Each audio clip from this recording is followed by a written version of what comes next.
जल्दी कराऊंगा थोड़ा सा। इसमें कह रहा है कि Ahmad brother Khalid also own a business, his financial year end on 31st March. Khalid provided the following information: office equipment, provision for depreciation. Okay. Khalid provide depreciation on the office equipment and 20% per annum on the straight line method. A full year depreciation is charged in the year of purchase and none in the year of sale. ठीक है. On 31st March 2018, Khalid sold office equipment which had been purchased on 1st April 2016 at a cost of 1500. Sale proceed 1100 were received by check. On the same day, Khalid purchased an office equipment 2500. अच्छा, इसमें वैसे उसने ये नहीं बोला कि office equipment का account बनाओ, लेकिन हम बना लेते हैं प्रैक्टिस के तौर पे कि ऑफिस इक्विपमेंट का अकाउंट कैसे बनता है, आपको एक आइडिया हो जाए। मतलब नॉन करेंसी का अकाउंट कैसे बनता है उसका आइडिया हो जाए। ठीक है, तो ये हमारी डेबिट साइड है, ये हमारी क्रेडिट साइड है। ठीक है, डेबिट साइड में हम क्या लिखते हैं? अगर मैं ऑफिस इक्विपमेंट का अकाउंट बना रहा हूँ, कॉस्ट अकाउंट बना रहा हूँ,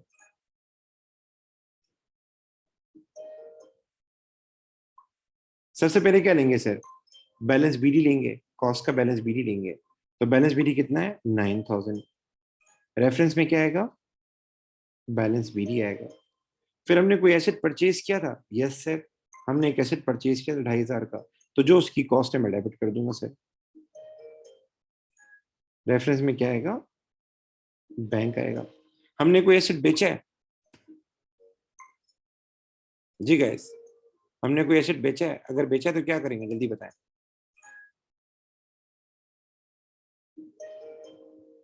यस सर, हमने एक एसेट बेचा है। उसकी कॉस्ट को हम क्या करेंगे? क्रेडिट करेंगे। तो मुझे बता सकते हैं जो एसेट हमने बेचा था, ये लिखा हुआ है, हमने एक एसेट बेचा था और इसकी कॉस्ट कितनी थी? ये नीचे बताई हुई है, ये उसकी कॉस्ट थी, ग्रीन कलर से मैंने हाईलाइट किया है। तो उसकी कॉस्ट को क्या करेंगे सर? उसकी कॉस्ट को क्रेडिट करेंगे। वो कितनी थी? 1500। और रेफरेंस में क्या आएगा? डिस्पोजल आएगा। ठीक है, दोनों साइड को टोटल करें। ये मैं प्रैक्टिस के लिए आपको बना रहा हूँ, वैसे इसने बोला नहीं था, लेकिन पेपर में आएगा तो हमें परेशानी होगी। तो 9000 प्लस 2500, ये हो जाएगा आपका 11500। ये भी हो जाएगा 11500, माइनस करेंगे 1500, तो ये आ जाएगा 10,000। और ये बैलेंस सीडी हो जाएगा। आगे जाके अपोजिट साइड में हम बैलेंस बीडी लिखते हैं। ठीक है, चलिए अब आते हैं डिस्पोजल वाले सवाल पे। मैं चाहूंगा डिस्पोजल का अकाउंट आप लोग बनाएं। इसमें इसने आपको, मैं आपको चीजें हाईलाइट कर देता हूँ। कॉस्ट बताई हुई है मेरी, ठीक है। आपको सेल प्रोसीड बताई हुई है, सेल प्रोसीड से मुराद बैंक। डेप्रिसिएशन नहीं बताई हुई। तो डेप्रिसिएशन के लिए क्या करेंगे? ये एसेट हमने लिया था 1500 का। कितने का लिया था? 1500 का लिया था। और डेट क्या थी? 1 अप्रैल 2016। अब अब डेप्सन इसने नहीं बताई इसकी। तो डेप्सन की लिए हमारे लिए होती है इंपॉर्टेंट डेट। क्या होती है? जो हमारा ईयर एंड होता है वो इंपॉर्टेंट होता है। तो ईयर एंड ये रहा 31 मार्च 2018। ठीक है, अच्छा जी। तो 2016 में ली है, तो पहला जो 31 मार्च आएगा, इसका वो आएगा 2017 आएगा। ठीक है, दूसरा जो 31 मार्च आएगा वो 31 मार्च 2018 आएगा। मतलब डेप्सिन डेप्सिन क्या होता है? ईयर एंड पे लगती है। तो ईयर एंड कहाँ से पता चलता है? रिक्वायरमेंट से पता लगता है। अब एक चीज हमें श्योर करनी है, ये फुल ईयर के सवाल है सारे। तो फुल ईयर में क्या होता है? जिस साल हम बेचते हैं डेप्सिन नहीं लगाते। तो हमने ये मशीन बेची है 31 मार्च 2018 को हमने बेची है। ठीक है, यहाँ एक मसला आ गया ना, ये वाला मसला। 31 मार्च 2018 को हमने खालिद सोल्ड ऑफिस इक्विपमेंट, अगले साल लगानी नहीं लगानी? नहीं लगाएंगे। ठीक है, जिस साल हम बेचते हैं, बल्ले साल के आखिरी डेट बेची, हम नहीं लगाएंगे वापस से। तो इस पे एक साल की डिडक्शन आएगी। ठीक है, तो आप एक इसका जरा डिस्पोजल का अकाउंट बनाए। मैं जरा एक मोबाइल चेक करें।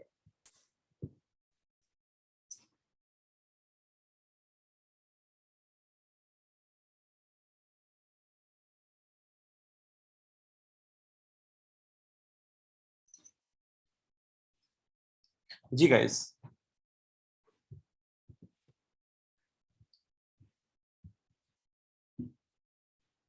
पेपर में जितना आपसे हो सकता है उतना किया करें। अगर आपने डिडक्शन गलत भी फाइंड की तो भी आपको मसला नहीं होगा, तो भी आपको इशू नहीं होगा।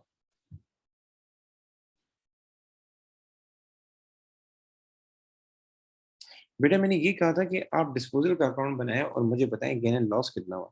चले मैं ही बना लेता हूँ डिस्पोजल का अकाउंट कितना है। तो हमने एक एसेट खरीदा था 1500 का, मैं लिख देता हूँ डेबिट साइड पे 1500। रेफरेंस में लिखूंगा ऑफिस इक्विपमेंट। ठीक है, फिर एसेट कितने का बेचा आपने, तो एसेट आपने कितने का बेचा है, 1100 का बेचा है, तो मैं क्रेडिट कर दूंगा 1100 रुपये और रेफरेंस में लिखूंगा बैंक।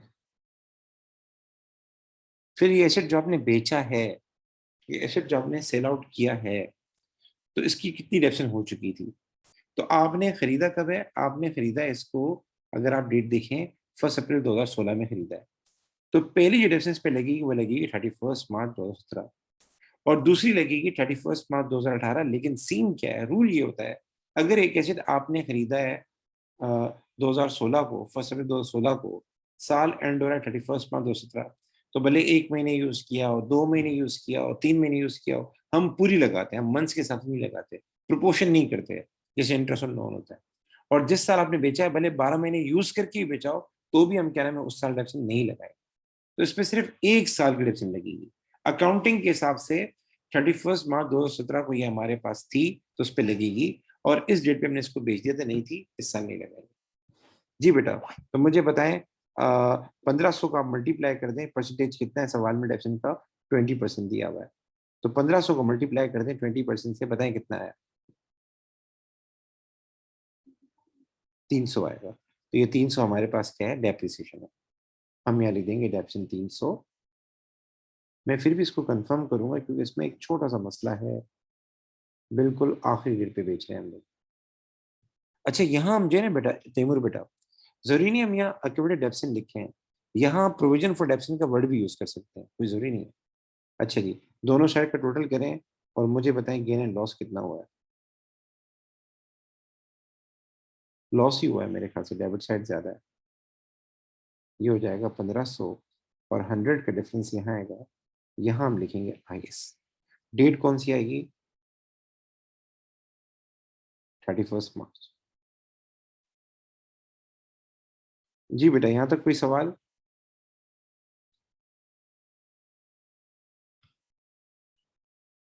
जी गाइस, यहाँ तक कोई सवाल मुझे बताएं। गाइस आप लोगों का रिस्पॉन्स नहीं आ रहा। अच्छा ये जो इसकी डेप्शन है मैं जरा कंफर्म भी करूंगा, ठीक है, लेकिन मेरे ख्याल 300 ही आनी चाहिए, इसको कंफर्म करूंगा। मेन चीज देखिए, आप ये चीज देखिए काम कैसे हो रहा है। यहाँ मैंने कॉस्ट लिखी, यहाँ मैंने क्या किया, जो एसेट मैंने बेचा उसकी सेलिंग प्राइस लिखी, और यहाँ मैंने फिर उसकी टोटल डेप्शन लिखी। डेप्शन सवाल में गिवन है तो बहुत अच्छी बात है, नहीं तो इस तरीके से आपने कैलकुलेट करनी पड़ती है। ये मैं आपको प्रैक्टिस करवाऊंगा, टेंशन नहीं ले, कल भी कराऊंगा, अभी बुनियाद रखा आपके लिए। और दोनों साइड का टोटल करके जो डिफरेंस आता है वो IS पे ट्रांसफर करते हैं। अगर ये आपने गलत भी निकाली, 300 की जगह 400 लिख दी, 500 लिख दी और सवाल पूरा कर लिया, तो आपको सिर्फ 1 मार्क चला जाएगा। बाकी भले आपके IS की फिगर गलत हो, लेकिन वो इसकी वजह से गलत हुई, आपको फिर भी मार्क्स मिलेगा। ठीक है, अब आते हैं इसके ऊपर आते हैं, प्रोविजन फॉर डेप्शन के अकाउंट पर आते हैं। इस अकाउंट को कैसे बनाते हैं, सबसे पहले लेते हैं बैलेंस BD। तो बैलेंस BD ये रहा, ये 1 अप्रैल को दिया हुआ था आपको बैलेंस BD। तो हम यहाँ लिखेंगे 3600, ये मेरे पास हो जाएगा बैलेंस BD। ठीक है, जो एसेट मैंने बेचा था, जो एसेट मैंने बेचा था उसकी टोटल डेप्शन लेंगे। तो उसकी टोटल डेप्शन आपने ये फाइंड की थी, डिस्पोजल अकाउंट में लिख दी थी। तो ये आप क्या करेंगे, 300 लिखेंगे डेबिट साइड पे, ये हम रिमूव कर रहे होते हैं, और रेफरेंस में लिखेंगे डिस्पोजल। ठीक है, अब आते हैं वो अमाउंट जो हमारा IS में जाएगा। इसके लिए वही तरीका यूज होता है, चाहे SLM हो चाहे RBM हो, ये वाला opening plus purchase minus disposal. जो आंसर आया इसको मल्टीप्लाई कर देते हैं परसेंटेज से। अब इस सवाल में परसेंटेज कितनी है, 20% है।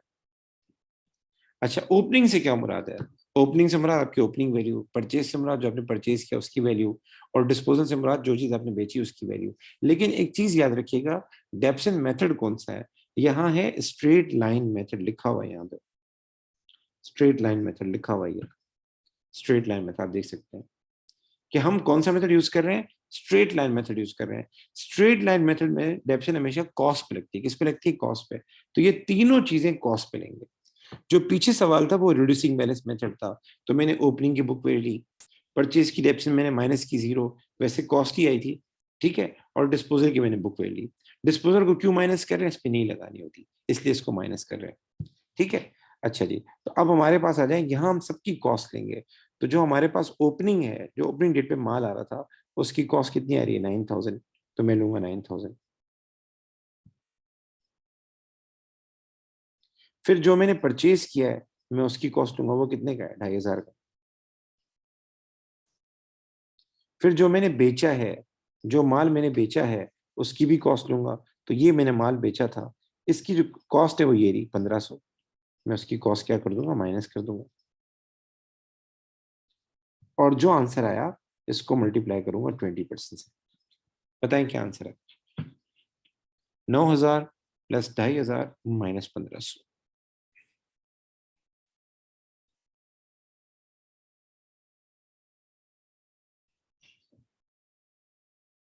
जी गाइस, मुझे जल्दी बताएं क्या आंसर है।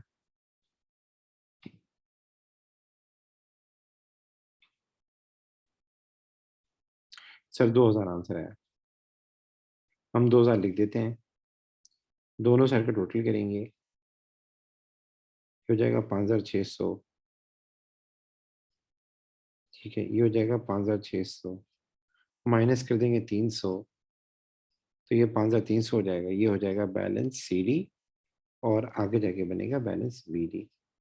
बेटा और भी सवाल हैं, लेकिन वो हम कल करेंगे, मैं आपको जो है ना उसकी वीडियो भेज देता हूँ डिस्पोजल की, वो आप देख लें एक बार, ठीक है। और एक दो सवाल और है जो मैंने कराए हैं, सॉल्व कराए हैं वीडियो में, वो भी मैं आपको भेज देता हूँ। तो आप डेप्शन की क्या कीजिएगा, वीडियो देख लें,